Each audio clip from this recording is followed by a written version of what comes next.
Salam Bapak Ibu semua yang terkasih. Hari ini hari Sabtu tanggal 8 Agustus tahun 2026. Renungan kita berjudul Leandro de Souza. Firman Tuhan kami ambil dari kitab Yehezkiel pasal yang ke-36 ayat yang ke-26. Demikian bunyi firman Tuhan.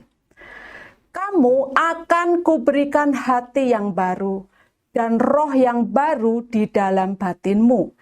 Dan aku akan menjauhkan dari tubuhmu hati yang keras dan kuberikan kepadamu hati yang taat.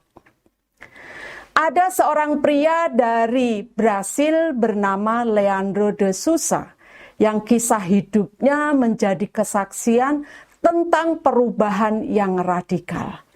Ia pernah dikenal sebagai orang dengan tato terbanyak di Brasil. Ada lebih dari 170 tato menutupi sekitar 95% tubuhnya, bahkan sampai ke wajahnya. Sejak usia remaja, Leandro sudah mulai membuat tato. Tato pertamanya dibuat ketika ia berusia sekitar 13 tahun. Karena dirinya terinspirasi oleh band-band rock yang ia idolakan. Seiring waktu, tubuhnya menjadi seperti kanvas yang penuh dengan tinta. Di balik penampilannya yang ekstrim dan mengerikan tersebut, hidupnya juga masuk ke dalam kehancuran. Ia mengalami perceraian dan mulai tenggelam dalam alkohol, narkoba, dan gaya hidup yang tidak terkendali. Masalah demi masalah datang di dalam hidupnya. Ia bahkan harus berurusan dengan hukum dan sempat hidup di jalanan dan kehilangan arah hidup. Orang-orang melihatnya sebagai manusia yang aneh dan rusak. Bahkan ia sendiri pernah berkata bahwa ia merasa dirinya seperti sebuah atraksi sirkus yang hina-dina. Namun, suatu hari hidupnya mulai mengalami perubahan. Saat tinggal di sebuah tempat penampungan sosial, ada seseorang yang menginjilinya dan mengundangnya datang ke gereja. Dari situlah titik balik hidupnya dimulai. Ia bertemu dengan Tuhan dan hatinya terjamah dengan begitu dahsyatnya. Tak lama kemudian ia dibaptis dan mulai meninggalkan kehidupannya yang lama. Tidak ada lagi narkoba, tindak kejahatan, dan kebiasaan buruk lainnya dalam bentuk apapun.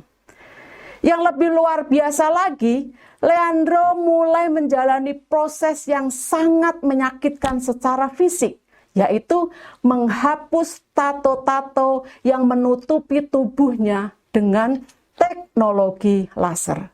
Proses ini harus dilakukan berkali-kali dan sangat menyakitkan. Tetapi baginya, rasa sakit itu menjadi simbol bahwa ia sedang meninggalkan masa lalu dan memulai hidup yang baru. Dan dia tidak mau lagi terlihat seperti monster yang rusak. Dia ingin kembali hidup normal. Sekarang, dirinya aktif melayani dan bersaksi tentang perubahan hidupnya kemanapun dia pergi. Ia berkata bahwa hidupnya sekarang bukan lagi tentang dirinya, melainkan tentang Yesus, Sang Juru Selamat yang telah memulihkan hidupnya. Mungkin kita pernah berpikir bahwa masa lalu kita terlalu gelap untuk diubah. Dan dosa-dosa kita terasa terlalu banyak untuk diampuni. Tetapi Tuhan Yesus mampu memulihkan hidup siapapun, apapun kondisinya. Sekalipun dosa-dosa kita merah seperti kirmisi, Yesus sanggup mengubahnya menjadi putih seperti salju. Gambaran ini sama seperti tubuh Leandro. Bagi banyak orang, tubuh bertatonya sudah tidak bisa diubah lagi.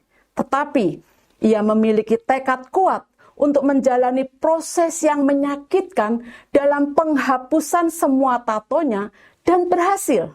Demikian juga dengan hidup kita. Meninggalkan masa lalu mungkin akan menyakitkan, namun Tuhan akan memberi kita kekuatan untuk melalui proses itu. Kata-kata bijak. Masa lalu yang kelam akan menjadi kesaksian yang dahsyat ketika kita datang kepada Yesus. Bapak Ibu, mari kita berdoa. Tuhan Yesus, aku mau kembali kepadamu. Tidak peduli seberapa kali pun aku telah kehilangan arah. Aku mau berubah menjadi semakin seperti-Mu. Dalam nama Tuhan Yesus aku berdoa dan bersyukur. Amin. Puji Tuhan, kami mengucapkan selamat berkarya. Tuhan Yesus memberkati kita semua. Amin.